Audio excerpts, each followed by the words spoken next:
here are definitely being damaged.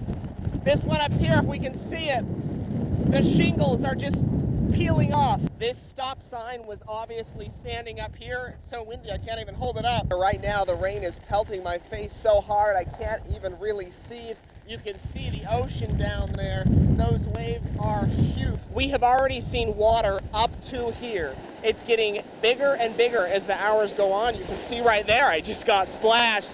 And no doubt tomorrow, this wooden structure, it is very, very ferocious. And look how close the water is getting. You can't even describe those waves. I'm actually on the other side of the Outer Banks in the Sound, and you can see that the water is quickly disappearing. Normally, the water would be covering my head where we're standing, but what happens is the eye of the hurricane gets closer.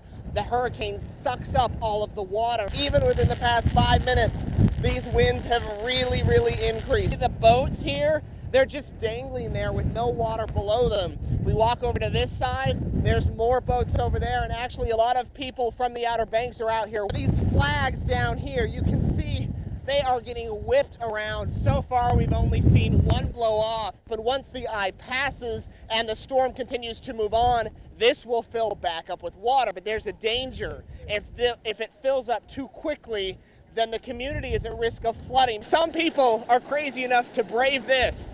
They're up here in this house, and their lights are on. As soon as we can get out of this water, we'll show you. You remember last night at 11, we showed you a wooden structure?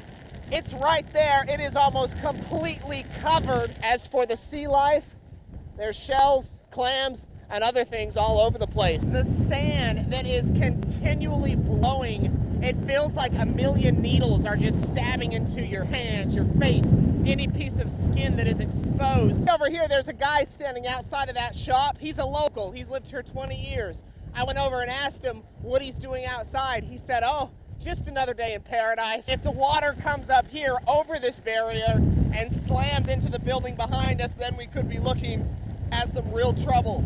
Irene is getting closer and closer here. People at the Outer Banks are taking cover.